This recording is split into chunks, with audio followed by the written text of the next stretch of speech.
മാക്രി ഐഷുവിനെ മുറിയിലേക്ക് വലിച്ചുകൊണ്ടുപോയി വാതിലടയ്ക്കുന്നു. നീ എന്തിനാ എന്നെ ഇങ്ങോട്ട് കൊണ്ടുവന്നത്? എന്തിനാടാ പുല്ല് എന്റെ വയറിൽ ഇടിച്ചത്? അയ്യോ എന്റെ വയറ്.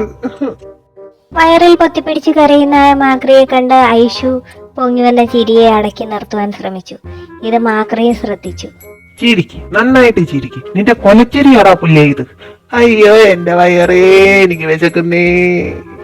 ഓട്ടടാ, ആമിനാത്തയുടെ കടയിൽ നിന്ന് ചിക്കൻ ബജ്ജി വാങ്ങിച്ചു തരാം. സത്യമായിട്ടും? എന്നാ ഓക്കെ, നമുക്ക് പോകാം. അത്രയും നേരം വയറിൽ പൊത്തിപ്പിടിച്ച് കരഞ്ഞുകൊണ്ടിരുന്ന മാക്രി ഭക്ഷണമെന്ന് കേട്ടതും സന്തോഷത്തോടുകൂടി മുറി വിട്ട് പുറത്തേക്ക് ഇറങ്ങാൻ ശ്രമിക്കുന്നത് കണ്ട് ഐഷുവിന് ചിരി സഹിക്കാനായില്ല. അവൻ നല്ല ഉച്ചത്തിൽ തന്നെ ചിരിച്ചു. ഇതൊരാൾ കേട്ടു.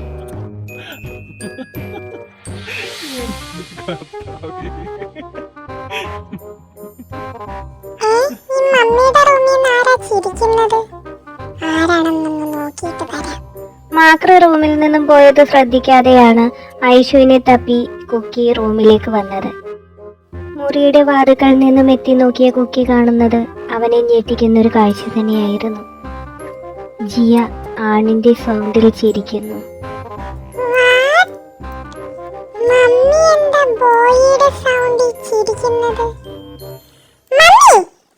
ഞെട്ടി തിരിഞ്ഞു നോക്കിയ ജിയ കാണുന്നത് വാതിൽക്കൽ അത്ഭുതത്തോടു കൂടി നിൽക്കുന്ന കുക്കിയെയാണ്. കർത്താവേ, അവസാനിച്ചു, എല്ലാം അവസാനിച്ചു. അയ്യോ, ഇനി എന്ത് ചെയ്യും? ആശങ്കയോടെ മനസ്സിൽ മന്ത്രിച്ചു കൊണ്ടിരിക്കുകയാണ് ദൈവദൂതനെ പോലെ മാക്രി അവിടെ പ്രത്യക്ഷപ്പെട്ടത്. ഓ, സമ്മതിച്ചു ഡാർലിംഗ്, ഞാൻ സമ്മതിച്ചിരിക്കുന്നു. നീ കണ്ടില്ലേ, കുക്കി മോൻ വരെ വിശ്വസിച്ചു. എന്നാ ബെറ്റിൻ ഞാൻ തന്നെ തോറ്റു. എന്നാ കാശ് പിടിച്ചോ.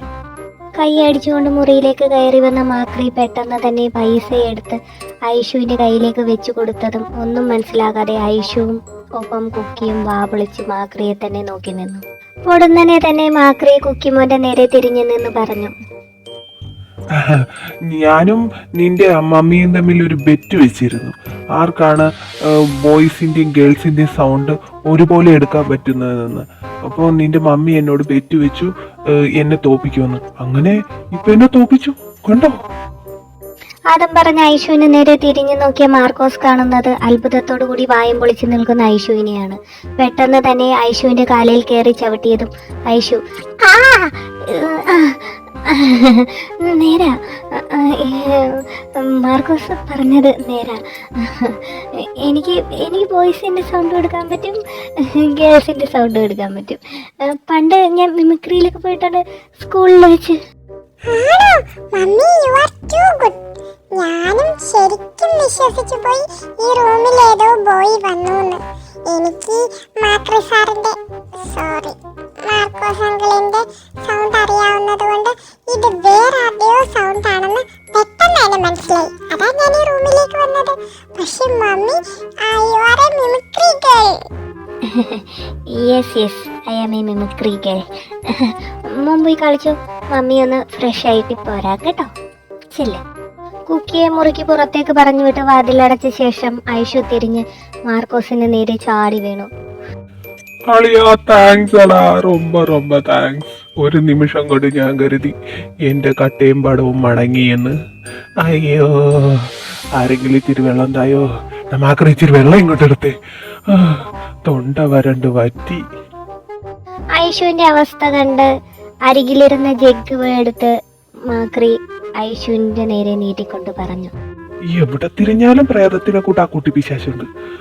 എന്റെ ഐഷുമോനെ നീ സൂക്ഷിച്ചോ, ഇല്ലെങ്കിൽ നിനക്ക് 28ന്റെ പണി തന്നെ ആ കൊച്ചു തന്നിരിക്കും. ഇത് എവിടെന്ന് വന്ന്? ഞാൻ ഭാഗ്യത്തിന് തിരിഞ്ഞൊന്ന് നോക്കിയില്ലായിരുന്നെങ്കിൽ ആ കുട്ടി പിശാശ് നിന്റെ മുറിയിലോട്ട് കയറുന്നത് ഞാൻ കാണത്തില്ലായിരുന്നു. പെട്ടെന്ന് എനിക്കൊരു ഐഡിയ തോന്നിയ ഞാൻ വേഗം നിന്റെ മുറിയിലേക്ക് വന്ന് അപ്പ തോന്നിയ വായി തോന്നിയ ബെറ്റോ എന്ത് പണ്ടാരാണോ ഞാൻ പറഞ്ഞത്. മാർക്കോസിന്റെ മറുപടി കേട്ട് അടിമുടി മാർക്കോസിനെ നോക്കിയ ശേഷം ഐഷു പറഞ്ഞു തുടങ്ങി, എന്ത് തന്നെയാണെങ്കിലും ഞാൻ സമ്മതിച്ചെന്ന്. നീ ഒരു ആക്ടർ തന്നെ, ഭാവിയിലെ സിനിമ നടനടാ, സിനിമ നടൻ. നീ എത്ര പെട്ടെന്നാണ് നീ ഒരു കണ്ടന്റ് ഉണ്ടാക്കി കൊണ്ടുവന്നത്. അത് കേട്ടത് ദേഷ്യത്തിൽ മാക്രി തിരിഞ്ഞു നിന്ന് പറഞ്ഞു, പിന്നെ കണ്ടന്റ്? ഞാൻ ആ മുറി വിട്ട് പുറത്തോട്ട് ഇറങ്ങിയപ്പോ എന്തോ ഒരു സംശയം തോന്നിയാ ഒന്ന് തിരിഞ്ഞു നോക്കാൻ തോന്നിയത്. അപ്പൊ കണ്ടു ആ കുട്ടിപ്പിശാചൻ നിന്റെ മുറിയിലോട്ട് കയറി വരുന്നത്. അവൻ പോയതിൽ എന്തോ ഒരു പന്തികേട് ഫീൽ ചെയ്താ പുറകെ വന്നത്. അപ്പതേ നീ ചിരിക്കുന്നതും നോക്കി നിൽക്കുന്നവൻ. അത് കണ്ട് എന്റെ രണ്ടും കഴിഞ്ഞു. ഇതേ സമയം തന്റെ മുറിയിൽ നിന്ന് ഫയലുകളും എടുത്തുകൊണ്ട് വരുന്ന തെവിനും അവനെ അനുഗമിച്ചു വരുന്ന ഡേവിഡും ഹാളിലിരിക്കുന്ന കുക്കിയെ കാണുവാൻ ഇടയായി. കുക്കിയെ മൈൻഡ് ചെയ്യാതെ പുറത്തേക്ക് പോവാൻ ശ്രമിച്ച തെവിനെ കുക്കി പിന്നിൽ നിന്നും വിളിച്ചു. ഡാഡി, എനിക്കൊരു കാര്യം പറയാനുണ്ടെന്ന് നിന്നെ. എന്തെന്ന് കാര്യമറിയാൻ വേണ്ടി തിരിഞ്ഞു നോക്കിയ തെവിനും ഡേവിഡും കാണുന്നത് ഹാളിൽ സെറ്റ് ചെയ്തിരിക്കുന്ന സോഫയിലിന്റെ പുറത്ത് കയറി നിൽക്കുന്ന കുക്കിയെയാണ്. എന്ത് പറ്റി മോനെ, എന്ത് വേണം? ഞാൻ ഡാഡിയെയാ വിളിച്ചത്, അങ്കിളിനെ അല്ല. Cookie behave. Sorry uncle. ഡേവിഡിനോട് സോറി പറഞ്ഞതിന് ശേഷം തെവിന് നേരെ തിരിഞ്ഞൽപ്പം ഗൗരവത്തിൽ കുക്കി പറഞ്ഞു തുടങ്ങി. എനിക്കിന്ന് ബീച്ചിൽ പോണം. അതിനെന്താ, നീ മമ്മിയായിട്ട് പോയിക്കോ. മമ്മിയായിട്ടാ പോകുന്നത്, അപ്പോ ഡാഡിയും വേണം എന്റെ കൂടെ. No, I don't have much time. Devi please, വല്ലപ്പോഴും എന്ന പോലെയാ കുക്കിമോൻ ഓരോ ആഗ്രഹങ്ങളൊക്കെ പറയുന്നത്. അത് നിന്നെ കൊണ്ട് പറ്റുമെങ്കിൽ സാധിച്ചു കൊടുക്കണം. Don't be rude. ഡേവിഡിന്റെ വാക്കുകൾ കേട്ട തെവിന് പിന്നെ മറുത്തൊന്നും പറയാനായില്ല.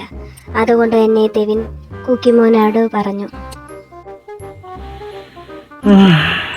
ഓക്കെ, ഈവനിങ് 5 o'clock റെഡി ആയിരുന്നു.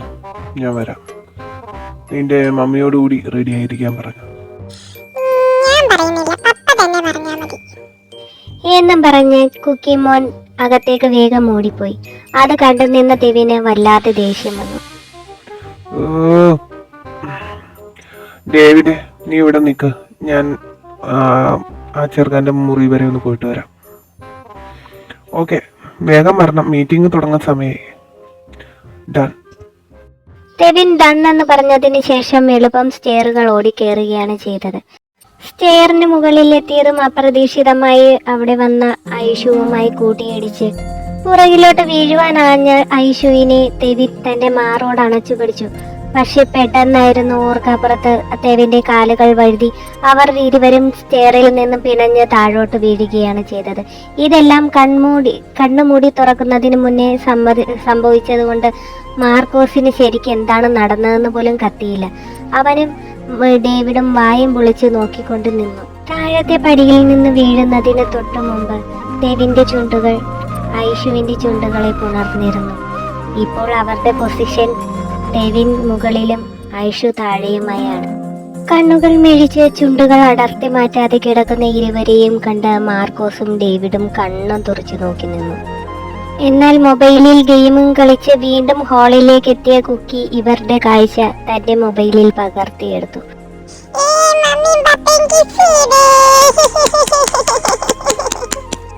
തന്റെ ഫോൺ ഭദ്രമായി പോക്കറ്റിലേക്ക് വെച്ച ശേഷം സന്തോഷത്തോടുകൂടി കൈകൊട്ടിക്കൊണ്ട് വിളിച്ചു പോകുന്ന കുക്കിയെ ഞെട്ടലോടുകൂടിയാണ് തെവിനും ഐഷുവും നോക്കിക്കണ്ടത്. ശേഷം പെട്ടെന്ന് തന്നെ ഇരുവരും പിടഞ്ഞു മാറി. അത് മോനെ, മമ്മി വീഴാൻ പോയപ്പോ പെട്ടെന്ന് ഡാഡി പിടിച്ചതാ. പക്ഷേ സ്റ്റെയറിന്റെ താഴേക്ക് വീണു പോയി, അങ്ങനെ പറ്റിയതാ. ഡേവിഡ്, വാ പോവാം. ഒരു എക്സ്പ്ലനേഷൻ എന്ന രീതിയിൽ കുക്കിയോട് മാത്രം പറഞ്ഞതിന് ശേഷം ഡേവിഡ് ഐഷുവിന്റെ പോലും മുഖത്ത് നോക്കാതെ നേരെ പുറത്തേക്ക് നോക്കി നടന്നു. ഇത് കണ്ടോണ്ട് നിന്ന ഡേവിഡും പിന്നാലെ ഓടി. എന്നാൽ മാർക്കോസും ഐഷുവും ഷോക്കേറ്റ പോലെയായിരുന്നു. ഹായ്, അടിപൊളി, ഞാൻ ഫോട്ടോ എടുത്തിട്ടുണ്ടല്ലോ. നിക്ക്, ഞാൻ കിച്ചണിൽ ചെന്ന് ഗ്രാനി ഒന്ന് കാണിച്ചിട്ട് മമ്മിയെ കാണിച്ചു തരാവേ. ഗ്രാനി! ഉച്ചത്തിൽ വിളിച്ചുകൊണ്ട് കുക്കിമോൻ കിച്ചന്റെ ഭാഗത്തേക്ക് ഓടിയതും പൊടുന്നനെ തന്നെ മാർക്കോസ് ഐഷുവിന്റെ മുന്നിലെത്തി. അത്ഭുതത്തോടുകൂടി തെവിൻ പോയ വഴിയെ തന്നെ കണ്ണും തുറച്ച് നോക്കിക്കൊണ്ട് നിൽക്കുന്ന ഐഷുവിനെ മാർക്കോസ് കുലുക്കി വിളിച്ചുകൊണ്ട് പറഞ്ഞു. ഐഷു, എടാ, നിന്നെ കിസ് അടിച്ചടാ. നീ എന്താടാ ഒരു അനക്കവും ഇല്ലാണ്ട് ഇങ്ങനെ നിൽക്കുന്നത്? ഒരു ഞെട്ടലിൽ നിന്നെന്ന പോലെ ഉണർന്ന ഐഷു പെട്ടെന്ന് തന്നെ മാർക്കോസിന്റെ മുഖത്ത് ദയനീയമായി നോക്കിക്കൊണ്ട് പറഞ്ഞു. എടാ, എന്തൊക്കെയാടാ ഈ കൊച്ചു കേരളത്തിൽ സംഭവിക്കുന്നത്? എന്റെ ഫസ്റ്റ് കിസ് പോയേ കർത്താവേ. എടാ, സൗണ്ട് മാറി. ആ ചെറുക്കൻ അങ്ങനെ വന്ന് കേട്ടാ? ഏ, ആ, ശോ, ഇവനെ കൊണ്ട് നീ ഇങ്ങോട്ട് വന്നേ. ഐഷുവിനെയും വലിച്ചുകൊണ്ട് മാർക്കോസ് ഗാർഡനിലേക്ക് നടന്നു. ഇതേ സമയം ഐസക്കിന്റെ വീട്ടിൽ ഉമ്മറത്തെ പടിയിൽ തൂണിൽ ചാരിയിരിക്കുകയായിരുന്നു ഐസക്കിന്റെ അമ്മയായ തങ്കമണി. അവിടെ ഐസക്കിന്റെ അഭാവം നല്ലതുപോലെ ഫീൽ ചെയ്യുന്ന രീതിയിൽ ശാന്തതയും ഏകാന്തതയും തങ്കമണിയെ കാർന്ന് തിന്നുന്നുണ്ടായിരുന്നു. എൻ്റെ കുഞ്ഞിനെ കുറിച്ച് ഓർത്തിട്ട് ഒരു സമാധാനവും ഇല്ലല്ലോ കർത്താവേ. തങ്കമണി ചേച്ചിയെ ഇത്തിരി പഞ്ചാര തരാവോ? അയൽപക്കത്തെ വീട്ടിലെ ജാനു തൻ്റെ വീട്ടിലേക്ക് വരുന്നത് കണ്ട് തങ്കമണി തലയുയർത്തി നോക്കി. ആ ജാനുവേ, ഇവിടെ ഒരു വക ഇരിപ്പില്ലടി തരാനായിട്ട്. ഞാൻ തന്നെ നിന്നോട് ചോദിക്കാന്ന് വിചാരിച്ചിരിക്കുമായിരുന്നു. ആണോ ചേച്ചി? അല്ല, അപ്പൊ ചെറുക്കൻ സിനിമയിലൊക്കെ അഭിനയിക്കാൻ പോയിട്ട് കാശൊന്നും കിട്ടിയില്ലയോ? അതവൻ അഭിനയിക്കാൻ പോകാൻ തുടങ്ങിയതല്ലേ ഉള്ളു. കാശ് കിട്ടും. കാശ് കിട്ടുമ്പം മേടിക്കാന്ന് കരുതി. അതുവരെ നിന്നോട് എന്തെങ്കിലും ചോദിക്കാന്ന് വിചാരിച്ചിരിക്കുന്നു. ആ, ഇത് നല്ല കണക്ക്. ഞാൻ ചേച്ചിയോട് വന്ന് ചോദിക്കാന്ന് വിചാരിച്ചതാ. ഒരു തുള്ളി പഞ്ചാര വീട്ടിലില്ല, അതുകൊണ്ടാ ഇങ്ങോട്ട് വന്നത്. ആ, ഇനി വത്സലയോട് ഞാനൊന്ന് ചോദിച്ചു നോക്കട്ടെ. അല്ല, ഐസക്ക് മോൻ വിളിച്ചായിരുന്നോ? ജാനുവിന്റെ ചോദ്യം കേട്ടതും അല്പം പതറിക്കൊണ്ട് തങ്കമണി മറുപടി നൽകി. വിളിച്ചല്ലോ. അവിടെ അവൻ ഭയങ്കര തിരക്കില. സിനിമയുടെ ഷൂട്ടിംഗ് നടന്നുകൊണ്ടിരിക്കുകയല്ലേ. അപ്പോൾ അവൻ എപ്പോഴും വിളിക്കാൻ പറ്റില്ല എന്ന് എന്നോട് പറഞ്ഞ് ഇന്നലെ വിളിച്ചായിരുന്നു. ഐസക്ക് മോൻ്റെ ഒരു ഭാഗ്യവേ, ഇങ്ങോട്ടൊക്കെ വന്ന് സിനിമയിൽ വിളിച്ചില്ലേ. അല്ല, സിനിമയുടെ പേരെന്നാണ് ചേച്ചി? പടത്തിന്റെ പേരിപ്പോ ചോദിച്ച അത് ആൾമാറാട്ടം. നല്ല ബെസ്റ്റ് പടവാ. അത് കേട്ടതും അത്ഭുതം അടക്കാനാവാതെ ജാനു തങ്കമണിയോട് വീണ്ടും ചോദിച്ചു തുടങ്ങി. ആൾമാറാട്ടം, നല്ല പേര് ചേച്ചി. അല്ല, കഥയൊക്കെ എന്തായാലും കേട്ട് കാണുമല്ലോ ചേച്ചി. എന്താ ചേച്ചി കഥ? അത് ഒരു വീട്ടിൽ ആള് മാറി കയറുന്ന ഒരു കഥ. അത്ര എനിക്കും അറിയുള്ളൂ. ഐഷുമോനാണ് കറക്റ്റായിട്ട് അറിയുന്നത്. ഞാൻ ഇതൊന്നും ചോദിക്കാൻ നിന്നില്ല. അത് കേട്ടതും വീണ്ടും ജാനു തങ്കമണിയോട് ചോദിച്ചു. അപ്പം എത്ര രൂപ കിട്ടും ചേച്ചി ഈ സിനിമയിൽ അഭിനയിച്ച? അത് കേട്ടതും ദേഷ്യമടക്കാനാവാതെ തങ്കമണി അലറി. എൻ്റെ പൊന്നു ജാനുവേ, എന്തൊക്കെ അറിയണം നിനക്ക്? ഇവിടെ തന്നെ കടത്തുമ്മേ കടം മുങ്ങിയിരിക്കുക. 10 പൈസ ഇല്ലാതിരിക്കുന്ന എത്ര രൂപ കിട്ടിയാലും സന്തോഷം. അത് മേടിച്ച് കടം വീട്ടാനേ നോക്കുള്ളൂ. തങ്കമണിയുടെ മറുപടി കേട്ട് ജാനു അസൂയയോടെ പറഞ്ഞു. ഓ, നിങ്ങളുടെ കാശുകൊണ്ട് ഞങ്ങളുടെ വീട്ടിൽ അരി വെക്കണ്ടായേ. ഞാനൊന്ന് ചോദിച്ചെന്നേ ഉള്ളൂ. എന്താ ഒരു പത്രാസ്? മോൻ സിനിമയിലേക്ക് കയറിയപ്പോഴേ ഇങ്ങനെ. ഇനി 2-3 സിനിമ കൂടി കിട്ടിക്കഴിഞ്ഞാലോ ഞാൻ പോണു. അതും പറഞ്ഞ് അല്പം ദേഷ്യത്തോടു കൂടി തങ്കമണി രൂക്ഷമായി നോക്കിയതിന് ശേഷം ജാനു തൻ്റെ വീട്ടിലേക്ക് നടന്നു. അവക്കടെയൊക്കെ വിചാരം ഇവിടെ കോടിക്കണക്കിന് രൂപ അടിച്ചു വെച്ചിരിക്കുകയാണെന്നാ. എനിക്കെൻ്റെ ചെറുക്കൻ വിളിക്കാത്ത വിഷമത്തിൽ ഇരിക്കുമ്പോഴാ അവിടെ ഒരു സിനിമയുടെ കാശ്. അതും പറഞ്ഞ് ദേഷ്യത്തോടു കൂടി തങ്കമണി മുറിക്ക് വീടിനുള്ളിലേക്ക് പോയി വാതിലടയ്ക്കുന്നു. ഇതേ സമയം തെവിൻ്റെ ഓഫീസ് ക്യാബിനുള്ളിൽ വളരെ ചിന്തയിലാഴ്ന്നിരിക്കുകയായിരുന്നു തെവിൻ. തൻ്റെ കസേരയിലേക്ക് ചാരി കണ്ണുകളും അടച്ചിരിക്കുന്ന തെവിൻ്റെ അരികിലേക്ക് ഡേവിഡ് 2-3 ഫയലുമായി വരുന്നു. ഹലോ സാർ, ദിവാസ്വപ്നം കണ്ടു കഴിഞ്ഞെങ്കിൽ ഈ ഫയൽസ് ഒക്കെ ഒന്ന് വെരിഫൈ ചെയ്ത് സൈൻ ചെയ്ത് തന്നാ ഞങ്ങൾക്ക് ഞങ്ങളുടെ കാര്യങ്ങളിലേക്ക് കടക്കായിരുന്നു. ഡേവിഡിന്റെ ശബ്ദം കേട്ടതും തെവിൻ ചെയറിൽ നിന്ന് ചാടി എഴുന്നേറ്റ് ഡേവിഡിനോടായി ചോദിച്ചു. എടാ, ഞാനൊരു പെർഫെക്റ്റാണെന്ന് അവന് തോന്നിക്കാണോ? എന്താന്ന്? ഫയലിൽ മാത്രം ഫോക്കസ് ചെയ്തുകൊണ്ടിരുന്ന ഡേവിഡ് തെവിൻ പറഞ്ഞത് എന്താണെന്ന് ശരിക്കും കേട്ടതേയില്ല. അതുകൊണ്ട് തന്നെ അവനോട് ഊന്നി ചോദിച്ചു. എടാ, ഞാനൊരു പെർവേർട്ട്, അതായത് ഭക്ഷണനാണെന്ന് അവന് തോന്നിക്കാണുമെന്നാ ചോദിച്ചത്. എന്തിന്? ഡേവിഡിന്റെ എന്തിനെന്ന ചോദ്യം കേട്ടതും തെവിൻ അവിടെ നിന്നൊന്ന് പരിങ്ങി. അതല്ല, ഇന്നത്തെ ആ ഇൻസിഡന്റ് നീ അത് വിട്ടില്ലേ? മണിക്കൂർ 2 കഴിഞ്ഞു, ഇപ്പോഴും നീ അത് ആലോചിച്ചോണ്ടിരിക്കുക? അത് ജസ്റ്റ് ഒരു ആക്സിഡന്റ്, അത് അതിന്റെ വഴിക്ക് അങ്ങ് വിട്ടേക്ക്. എന്നിട്ട് നീ ഫയലൊന്ന് നോക്കി ഒപ്പിട്ട് തന്നേ. വളരെ ഉത്കണ്ഠയോടെയാണ് തെവിൻ ഡേവിഡിനോട് പറഞ്ഞത്. എന്നാൽ ഡേവിഡോ അത് വളരെ ഈസിയായി കൈകാര്യം ചെയ്തപ്പോൾ പിന്നെ തെവിന് അതിനെക്കുറിച്ച് സംസാരിക്കുവാനേ തോന്നിയില്ല. അവൻ ഡേവിഡിന്റെ കയ്യിലിരുന്ന ഫയലുകളെല്ലാം വാങ്ങി അത് വെരിഫൈ ചെയ്തതിന് ശേഷം സൈൻ ചെയ്ത് കൊടുത്തുവിട്ടു. ഡേവിഡ് പുറത്തേക്ക് പോയെന്ന് മനസ്സിലാക്കിയ തെവിൻ വീണ്ടും തന്റെ കസേരയിലേക്ക് ചാരിക്കിടന്നു. ഏതോ ഓർമ്മയിൽ എന്ന പോലെ തെവിൻ പോലും അറിയാതെ അവന്റെ ചുണ്ടുകളെ അവന്റെ വിരലുകൾ തഴുകി. ശേഷം അവന്റെ ചുണ്ടിൽ അവൻ പോലും അറിയാതെ ഒരു പുഞ്ചിരി മുട്ടിട്ടു. സമയം സന്ധ്യയോടടുത്തു. ഇതുവരെ തെവിൻ ഓഫീസിൽ നിന്നും തിരികെ വന്നിട്ടുമില്ല. കൈകൾ മാറിൽ പിണച്ചു കെട്ടി വളരെ ദേഷ്യത്തോടു കൂടി ലിവിംഗ് റൂമിന്റെ സോഫയിൽ ഇരിക്കുകയായിരുന്നു കുക്കിമോൻ. കുക്കിമോനെ നിരീക്ഷിച്ചുകൊണ്ട് അല്പം മാറി ദൂരത്തായി ജാനറ്റും ജാനറ്റിന്റെ അരികിൽ എബ്രഹാമും ഉണ്ടായിരുന്നു. എന്താ ചായ, കോള് പോകുന്നില്ലേ? ജാനറ്റ് വളരെ വിഷമത്തോടുകൂടി എബ്രഹാമിനോട് ചോദിച്ചു. റിങ് ചെയ്യുന്നുണ്ട്, പക്ഷെ അവൻ എടുക്കുന്നില്ല. എനിക്ക് തോന്നുന്നു അവൻ വല്ല മീറ്റിംഗിലും ആയിരിക്കുന്നു. അങ്ങനെ പറഞ്ഞാൽ എങ്ങനെയാ ശരിയാവുക? മോനാണെ ഒരുങ്ങിയിരിക്കാൻ തുടങ്ങിയിട്ട് മണിക്കൂർ 2 കഴിഞ്ഞു. അവന് വെറുതെ ആശ കൊടുത്തിട്ട് ഈ തെവിന് ഇത് എന്ത് പരിപാടിയാ കാണിക്കുന്നേ? ജിയ പോയതിൽ പിന്നെ നിന്റെ മോന്റെ സ്വഭാവം എനിക്ക് പോലും മനസ്സിലാവുന്നില്ല.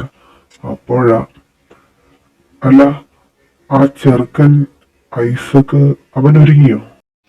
ഒരുങ്ങിയോന്നോ? 3 മണി കഴിഞ്ഞപ്പോ മുതല് ആ ചെറുക്കന് സ്വൈര്യം കൊടുക്കാതെ ഈ കുക്കിമോൻ കാണിച്ച ഓരോ കാട്ടായങ്ങള്. ഒരുങ്ങും മമ്മി എന്നും പറഞ്ഞ് പുറകെ തന്നെ നടക്കുമായിരുന്നു. അവസാനം ഗതികെട്ട് 4 മണിയായപ്പോഴേ ആ ഐസക്ക് മോൻ ഒരുങ്ങിയിരിക്കുക. ഇനി ആ കൊച്ചനോട് ഞാൻ എന്തോ പറയുമെന്തോ. ഈ തെവിൻ തന്നെ ഓരോ കുരിശെടുത്ത് തലയിൽ വെക്കുന്നത്. ആദ്യമേ ആ ചെറുക്കനെ ഇവിടെ കൊണ്ടുവന്നു, ഇപ്പോ ആവശ്യമില്ലാതെ പ്രോമിസ് മോന് കൊടുത്തു. എന്നാ ഇത് ഏതെങ്കിലും ഒന്ന് ചെയ്യൂ, അതുമില്ല. തന്റെ ദേഷ്യം ഉള്ളിൽ കടിച്ചമർത്തി പറയുന്ന ഇബ്രഹാമിനെ കണ്ട് ജാനറ്റ് ഒന്ന് നിശ്വസിച്ചു. അതേ സമയത്താണ് പുറത്ത് വണ്ടി വരുന്ന സൗണ്ട് കേട്ടത്. തെവിന്റെ കാറാണ് തന്റെ കാർ പോർച്ചിലേക്ക് കയറുന്നതെന്ന് ഇരുവർക്കും മനസ്സിലായി. ഓ, വന്നൂന്ന് തോന്നണു. ഞാനൊന്ന് പോയി നോക്കിയിട്ട് വരട്ടെ. വാതിൽ തുറന്നതും കാണുന്നത് ക്ഷീണിതനായി നിൽക്കുന്ന തെവിനെയാണ്. തെവിൻ മമ്മിയെ ഒന്ന് നോക്കി ചിരിച്ചതിന് ശേഷം അകത്തേക്ക് കയറുവാൻ ശ്രമിച്ചു. പെട്ടെന്ന് തന്നെ ജാനറ്റ് അവന്റെ കൈകളിൽ പിടിച്ച് അവനെ നിർത്തി. എന്താ മമ്മി? നീ എന്താ തെവി താമസിച്ചത്? നിന്നെ എത്ര നേരമായി ഞങ്ങൾ എല്ലാരും പ്രതീക്ഷിച്ച് നിൽക്കുന്നു. ഓഫീസിൽ അല്പം ബിസി ആയിരുന്നു, സമയം പോയത് അറിഞ്ഞില്ല. എന്താ വല്ല കാര്യമുണ്ടോ? എന്ത് കാര്യമുണ്ടോന്നോ? നീ തന്നെയല്ലേ കുക്കിമോനോട് റെഡി ആയിരിക്കാൻ പറഞ്ഞ ബീച്ചിൽ പോവാൻ? കറക്റ്റ് 5 മണിക്ക് വരാന്ന് പറഞ്ഞ് നീ ഇപ്പൊ എത്ര മണിയായി വന്ന് കേറിയപ്പോ? ദാ അങ്ങോട്ടൊന്ന് നോക്കിയേ, എന്ത് ദേഷ്യത്തിലാ കുക്കിമോൻ ഇരിക്കുന്നതെന്ന് ആ ഇരിപ്പ് കണ്ടാലേ അറിയാം. കുക്കിമോനെ നോക്കി നിശ്വസിച്ച ശേഷം തെവിൻ ജാനറ്റിന് നേരെ തിരിഞ്ഞു നിന്ന് പറഞ്ഞു. ഓ ഗോഡ്, ഞാനതങ്ങ് മറന്നുപോയി. ഇന്നൊരു ക്ലയന്റ് മീറ്റിംഗ് ഉണ്ടായിരുന്നു, അത് ഓർക്കാതെയാ കുക്കിമോനോട് ബീച്ചിൽ പോവാന്ന് പറഞ്ഞത്. ദേവി, സത്യം പറ, ക്ലയന്റ് മീറ്റ് ഉണ്ടായിട്ട് തന്നെയാണോ നീ വരാൻ താമസിച്ചത്? അതോ വേറെ വല്ല കാരണമുണ്ടോ? ജാനറ്റിന്റെ പെട്ടെന്നുള്ള തുറന്നു പറച്ചിൽ കേട്ടതും തെവിനൊന്ന് വല്ലാണ്ടായി. പെട്ടെന്ന് തന്നെ അവന് രാവിലെ നടന്ന സംഭവം മനസ്സിലേക്ക് ഓടി വന്നു. ഐഷുവുമായി താഴെ കുരണ്ടു വീണതും ഐഷുവിനെ കിസ് ചെയ്തതുമൊക്കെ തെവിന്റെ മനസ്സിലേക്ക് ഒരു മിന്നായം പോലെ ഓടി വന്നു. അങ്ങനൊന്നുമില്ല. പിന്നീട് ജാനറ്റിന് പറയുവാൻ ഒരു അവസരം നൽകാതെ തെവിൻ കുക്കിമോന്റെ അടുത്തേക്ക് ചെന്നു. അവന്റെ മുന്നിൽ ചെന്ന് നിന്നതും കുക്കിമോൻ ദേഷ്യത്തോടെ കൈകൾ ഒന്നുകൂടെ മാറിൽ പിണച്ചു കെട്ടി മുഖം ഒരു വശത്തേക്ക് വെട്ടിച്ചു നിന്നു.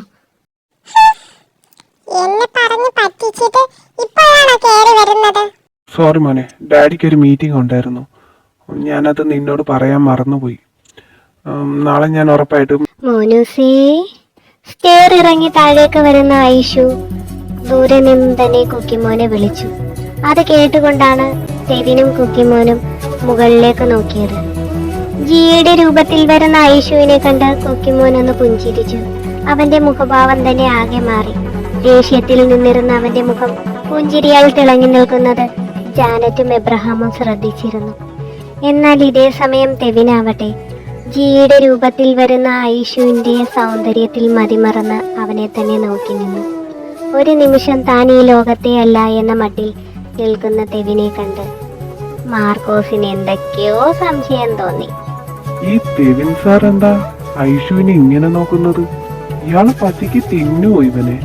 ഐസക്കിന്റെ പിന്നാലെ സ്റ്റെയർ ഇറങ്ങി വരുന്ന മാർക്കോസിന്റെ കണ്ണുകൾ തെവിനിലാണെന്ന് തെവിൻ മനസ്സിലാക്കിയതും ഉടനെ തന്നെ കണ്ണുകൾ വറ്റിച്ച് തെവിൻ മറ്റെവിടേക്കോ നോക്കി നിന്നു. ഇതേ സമയം താഴേക്ക് ഇറങ്ങി വന്ന ഐസക് ആവട്ടെ ഓടി വന്ന കുക്കിമോന്റെ അടുത്തായിരുന്നു. മമ്മിയുടെ തങ്കക്കുടമേ, ഞാൻ പറഞ്ഞതല്ലേ ഡാഡി വരുമ്പോ ഡാഡിയോട് ദേഷ്യപ്പെടരുതെന്ന്. സോറി മമ്മി, അതെനിക്ക് സങ്കടം വന്നിട്ടല്ലേ. ഈ ഡാഡി കാരണം ഞാനും മമ്മിയും എത്ര നേരമായി ഒരുങ്ങിയിരിക്കുന്നു. എന്നിട്ട് ഈ ഡാഡി ഒന്ന് ഫോൺ പോലും ചെയ്തില്ലല്ലോ വൈകുമെന്ന് പറഞ്ഞു. ശാസനയിലും ലാളനയോടെ പറയുന്ന ഐഷുവിനോട് കുക്കി മറുപടി പറഞ്ഞു. എന്നാൽ ഇതൊന്നും ദഹിക്കാതെ അടുത്തൊരാൾ നിൽപ്പുണ്ടായിരുന്നു. അത് മറ്റാരും തന്നെ ആയിരുന്നില്ല, തെവിൻ തന്നെയായിരുന്നു. കാരണം മറ്റൊന്നും തന്നെ ആയിരുന്നില്ല. കുക്കിയുടെ മനസ്സിൽ ജിയോയോട് വെറുപ്പുണ്ടാക്കാനാണ് ഐഷുവിനെ ഇവിടെ കൊണ്ടുവന്നത്. എന്നാൽ ഐഷു ആകട്ടെ കുക്കിമോനോട് കൂടുതൽ അടുത്തുകൊണ്ടേയിരിക്കുന്നു. അതുകൊണ്ട് തന്നെ തെവിനിൽ നിന്നും കുക്കിമോൻ അകന്നു പോകുന്നത് അവന് ഫീൽ ചെയ്യുന്നുണ്ടായിരുന്നു. ഇതൊക്കെ ഐഷുവിനോട് ദേഷ്യം തോന്നാൻ തെവിന് കാരണങ്ങളായി മാറിക്കൊണ്ടിരുന്നു. പപ്പ ഇന്ന് നമ്മളെ ബീച്ചിൽ കൊണ്ടുപോകാൻ പ്രോമിസ് ചെയ്തതല്ലേ മമ്മി, എന്നിട്ട് പറ്റിച്ചപ്പോ എനിക്ക് ഒരുപാട് സങ്കടമായി. ഞാൻ എന്തൊക്കെ ഡ്രീം കണ്ടെന്നറിയാവോ? എന്റെ ഡ്രീമില് നമ്മൾ ആ ബീച്ചിൽ കളിക്കുന്നു, പിന്നെ ബീച്ചില് തിരയിലേക്ക് ഇറങ്ങുന്നു, പിന്നെ നമ്മള് അവിടെ ഐസ്ക്രീം വാങ്ങി കഴിക്കുന്നു, ഓടിക്കളിക്കുന്നു. പക്ഷെ എല്ലാം സ്പോയിൽ ചെയ്തു ഈ പപ്പ. ഓ, അത്രേ ഉള്ളോ? അതിനെന്താ, നാളെ മമ്മി കൊണ്ടുപോകാലോ. നമുക്ക് ഈ ഡ്രീം ഒക്കെ ഫുൾഫിൽ ചെയ്യാം. ഓക്കെ? അതൊക്കെ, പക്ഷെ നമ്മുടെ കൂടെ ആരും കൂട്ടില്ലല്ലോ. ഡാഡി വരാത്തപ്പോ നമ്മൾ എങ്ങനെ പോകും? നാളെയും ഡാഡി വന്നില്ലെങ്കിൽ എന്ത് ചെയ്യും? നമ്മളെ കള്ളന്മാര് പിടിച്ചുകൊണ്ട് പോവില്ലേ? ഒറ്റയ്ക്ക് നമ്മൾ പുറത്തേക്ക് പോയാൽ നമ്മളെ കള്ളന്മാര് പിടിച്ചുകൊണ്ട് പോകുമെന്ന് ഗ്രാനി പറഞ്ഞിട്ടുള്ളത്. അത് കേട്ടത് മരികിൽ നിന്നിരുന്ന മാർക്കോസ് പെട്ടെന്ന് തന്നെ ജിയുടെയും കുക്കിമോന്റെയും മുന്നിലേക്ക് ചാടി വീണുകൊണ്ട് പറഞ്ഞു. അതിനെന്നെ അങ്കിൾ, സൂപ്പർമാൻ അങ്കിൾ, നാളെ നിങ്ങളെ രണ്ടുപേരെയും ബീച്ചിൽ കൊണ്ടുപോകുന്നത് ഞാനാണ്. എന്റെ മുന്നിൽ ഒരു കള്ളന്മാരും വരില്ല. അവരെയൊക്കെ ഞാൻ ഡിഷ്യം എന്ന് പോലെ ഇടിച്ചു ഓടിച്ചിരിക്കും. അത്രയും നേരവും കുക്കിയുടെയും ഐഷുവിന്റെയും സംസാരം ശ്രദ്ധിച്ചു കൊണ്ടിരുന്ന തെവിൻ പെട്ടെന്ന് മാർക്കോസിന്റെ മറുപടി കേട്ടതും ദേഷ്യമാണ് അവനുള്ളിൽ വന്നത്. അവൻ അവന്റെ കൈമുഷ്ടി ചുരുട്ടി ദേഷ്യമടക്കിയ ശേഷം ആരെയും മൈൻഡ് ചെയ്യാതെ സ്വന്തം മുറിയിലേക്ക് പോയി. ഇതേ സമയം മാർക്കോസും ഐഷുവും കുക്കിയുമൊക്കെ അവരുടേതായ ലോകത്ത് തന്നെ നിൽക്കുകയായിരുന്നു. തെവിൻ അവിടെ നിന്നതും പോയതുമൊന്നും അവരാരും ശ്രദ്ധിച്ചതേയില്ല. എന്നാൽ ഇതൊക്കെ ശ്രദ്ധിച്ചുകൊണ്ട് നമ്മുടെ ഗ്രാനിയും ഗ്രാൻഡ്പയും അവിടെ തന്നെ ഉണ്ടായിരുന്നു. തെവിനുള്ളിലെ ഈ മാറ്റങ്ങൾ കണ്ട് അവർക്ക് സംശയമായി. എന്താടി ഇതൊക്കെ? ആവോ, ആർക്കറിയാം. എന്നാൽ ഇതേ സമയം കുക്കിമോന്റെ മുന്നിൽ നിന്ന് വില്ലന്മാരെ ഇടിച്ചിടുന്ന ആക്ഷൻസ് കാണിച്ചുകൊണ്ടിരിക്കുകയായിരുന്നു മാർക്കോസ്. മാർക്കോസിന്റെ കാട്ടായങ്ങൾ കണ്ട് ഐഷു ചിരിക്കുന്നുണ്ടെങ്കിലും കുക്കിയുടെ മനസ്സിൽ വേറെ പലതുമായിരുന്നു. എടോ ഷോട്ടി, നാളെ എന്റെയും മമ്മിയുടെയും കൂടെ താൻ വരാനിരിക്കുകയാണല്ലേ? തന്നെ ഞാൻ കൊണ്ടുപോകാം. കുക്കിമോൻ മനസ്സിൽ മന്ത്രിച്ചുകൊണ്ട് പുറമേ ചിരിച്ചു കാണിച്ചു. എന്നിട്ട് അവരോടായി പറഞ്ഞു. എന്നാ ഓക്കെ, നാളെ ഞാൻ അങ്കിളിനെ കൊണ്ടുപോകാവേ. നാളെ നമുക്ക് 3 പേർക്കും കൂടെ ബീച്ചിൽ അടിച്ചു പൊളിക്കാം. നാളെ അങ്കിൾ ഉറപ്പായിട്ടും വരണേ. കുക്കിയുടെ മുഖഭാവത്തിൽ കണ്ട മാറ്റങ്ങൾ മാർക്കോസിൽ എന്തൊക്കെയോ സംശയങ്ങൾ ഉണ്ടാക്കി. എന്നാലും കുക്കിയുടെ പറച്ചിൽ കേട്ട് മാർക്കോസിന് സന്തോഷമായി. പെട്ടെന്ന് തന്നെ ഒന്നും ഓർക്കാതെ അവൻ ശരിയെന്ന് തലയാട്ടി.